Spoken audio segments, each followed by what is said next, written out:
नमस्ते फ्रेंड, आज के इस सेशन में आपका बहुत बहुत स्वागत है। Achieve everything for real this time. So friend, हमारे सबके पास कोई ना कोई सपने जरूर होते हैं, कोई गोल्स जरूर होते हैं। कोई बहुत बड़े सपने होते हैं तो कोई बहुत छोटी डिजायर होती है। मगर ये सपने तब सच होते हैं जब हम इनके पीछे पूरे दिल से, पूरी लगन से और भरोसे के साथ पीछे पड़ जाते हैं। ये जर्नी आसान नहीं होती, रास्ते मुश्किल होते हैं, कभी कभी इन रास्तों पे हम अकेला महसूस करते हैं, मगर इरादे पक्के हैं तो मंजिल दूर नहीं होती। सो इस वीडियो में हम बात करेंगे कि कैसे हमारी जो आइडिया है या सपने हैं उनको सिर्फ हकीकत ना रख के उनको रियलिटी में किस तरह से बदला जाए।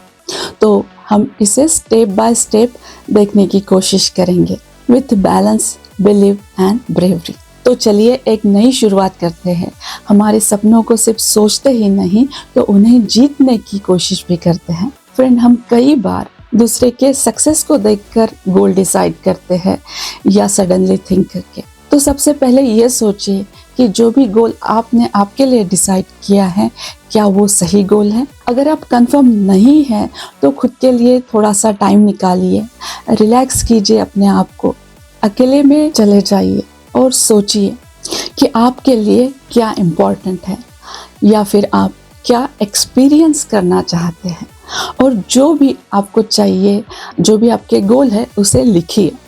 हमें लिखना क्यों है? क्योंकि इससे हमें क्लियरिटी आती है, हमारे ब्रेन को डायरेक्शन मिलता है और हमारा सबकॉन्शियस माइंड एक्टिवेट हो जाता है।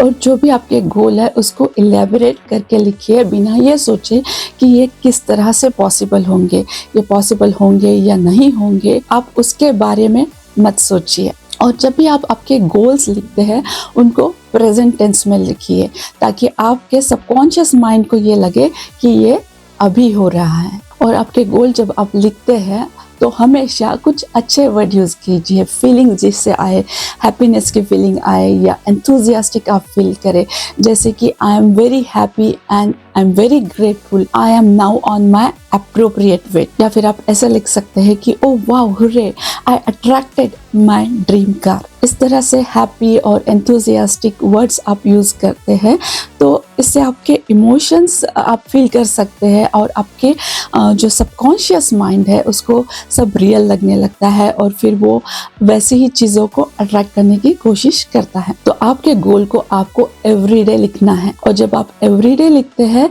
तो उसे वो गोल महत्वपूर्ण लगते हैं और हमारा जो सबकॉन्शियस माइंड है वो रिपीटेशन से सीखता है। तो गोल राइटिंग के लिए आप एक आपका टाइम फिक्स कीजिए, आइदर मॉर्निंग और इवनिंग, जब भी आपको कंफर्टेबल लगता है। मॉर्निंग का टाइम बेस्ट होता है क्योंकि सब उठने से पहले अगर आप आपके गोल्स लिखते हैं तो आपको कोई डिस्टर्बेंस भी नहीं होता है। तो इसके लिए आप अपना एक रूटीन बना लीजिए, आपके सराउंडिंग में वैसा ही एनवायरनमेंट क्रिएट कीजिए, इंस्पायरिंग बुक्स और इंस्पायरिंग लोगों से कनेक्ट होने की कोशिश ज़रूर कीजिए। गोल राइटिंग के साथ साथ आप विजुअलाइजेशन भी कर सकते हैं, जिसमें आपको प्रेजेंट स्टेट में देखेंगे कि आपने उस गोल को अचीव कर लिया है और आपके जो भी फ्रेंड्स हैं या फैमिली मेम्बर्स, आप उसके लिए आपको कॉन्ग्रेचुलेट कर रहे हैं।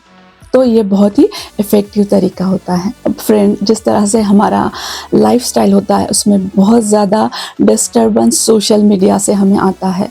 सो हो सके उतना डिस्टर्बेंस को कम करने की प्रैक्टिस ज़रूर कीजिए और दिन भर आपके थॉट्स किस तरह से आते हैं उनके प्रति अवेयर हो जाइए, उन्हें एक्नॉलेज कीजिए। अगर कोई थॉट्स ऐसे आते हैं जो आपके गोल को सपोर्ट नहीं करते हैं, जैसे कि मुझे तो इस फील्ड का कुछ पता ही नहीं, मुझे तो कुछ समझ में ही नहीं आता है, या लोग मुझे सपोर्ट या अप्रिशिएट नहीं करते हैं, तो ऐसे सेंटेंसेस को आप एक्नॉलेज करके लिख लीजिए और फिर इन सेंटेंसेस को आप पॉजिटिव वे में कन्वर्ट कीजिए। जैसे कि आप लिख सकते हैं कि I am smart and capable, I can do successful business.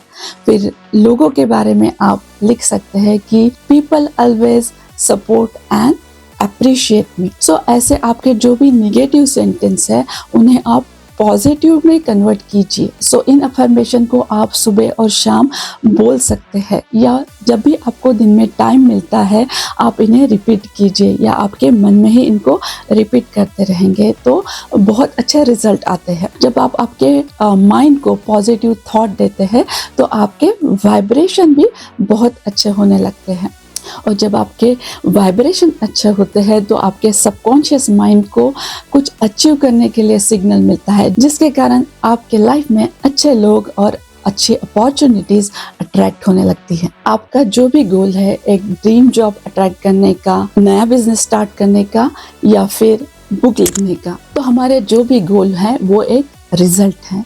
उसके लिए हमें एक्शन लेना होगा, और एक्शन लेने के लिए हमें एक सिस्टम बनाना पड़ेगा। अगर हमारा गोल बुक लिखना है तो हमें रोज 5 से 10 पेजेस एक फिक्स टाइम पे हमें रोज लिखने ही होंगे। तो इसके लिए आपको एक रूटीन फिक्स करना होगा। सारी चीज़ें जो भी आप दिन भर में करते हैं उसके लिए एक शेड्यूल बनाना पड़ेगा। अलग अलग डिसीजन में आपकी एनर्जी को वेस्ट मत कीजिए, सारी एनर्जी को आप एग्जीक्यूशन में डाल दीजिए। सो फ्रेंड, ये जर्नी लंबा हो सकता है, छोटा भी हो सकता है, मगर इस जर्नी में कभी कभी हम लोनली फील करते हैं, लेफ्ट बिहाइंड फील करते हैं, और हमारा जो आत्मविश्वास है वो डगमगाने लगता है। ऐसे समय अपने आप को याद दिलाइए कि मेरे साथ जब ईश्वर है तो मैं सब कुछ कर सकता हूँ, और हमेशा अपने आप को इंस्पायरिंग बुक पढ़िए, इंस्पायरिंग वीडियो देखिए, और लाइक माइंडेड इंस्पायरिंग लोगों से सराउंडेड कर लीजिए। हमारे लो एनर्जी में हमें और एक चीज़ बहुत ही हेल्पफुल होती है, वो होता है ग्रैटिट्यूड। तो हम जो एवरीडे प्रोग्रेस कर रहे हैं या उसके लिए हमें कुछ लोग हेल्प कर रहे हैं, उन्हें हम अगर रीज़न के साथ फील करते हैं तो हमारा ब्रेन और इंस्पायर फील करता है। जैसे कि हम बोल सकते हैं, I am thankful towards my friend because he guide me on my new startup. जब आप क्यों किस चीज़ के बारे में ग्रेटफुल है इसका रीज़न देते हैं तो आपका सबकॉन्शियस माइंड है वो गुड चीज़ों पे फोकस करने लगता है, और हम मोटिवेट फील करने लगते हैं। सो फ्रेंड, आपने आज तक जो भी किया है आपके इस गोल अचीवमेंट के जर्नी में, आप जहाँ पे भी है फिर से एक बार स्टार्ट कीजिए। तो याद रखिए कि गोल एक डेस्टिनेशन नहीं, तो ये एक जर्नी है जो हमें ग्रो करता है, हमें शेप करता है, और हर एक छोटी जीत और हर एक स्टेप हमारे लिए एक पार्ट बनता है हमारे सक्सेस के तरफ। सो फ्रेंड, अपने सपनों पे भरोसा रखिए, अपने एक्शन पे फेथ रखिए, और हर एक दिन छोटा हो या बड़ा कदम उठाइए, मगर वो कंसिस्टेंट हो। बिकॉज ट्रूथ इज सिंपल, जो कल आप चाहते हो वो आज आपके हाथों में है। So believe, begin and become. So friend, मैं अपेक्षा करती हूँ कि ये वीडियो आपको अच्छा ज़रूर लगेगा, तो लाइक ज़रूर कीजिए, आपके कमेंट्स मेरे कमेंट बॉक्स में ज़रूर डालिए, और मेरे चैनल को सब्सक्राइब ज़रूर कीजिए। तो फिर मिलते हैं ऐसे ही एक वीडियो के साथ, तब तक के लिए take care, bye and thank you.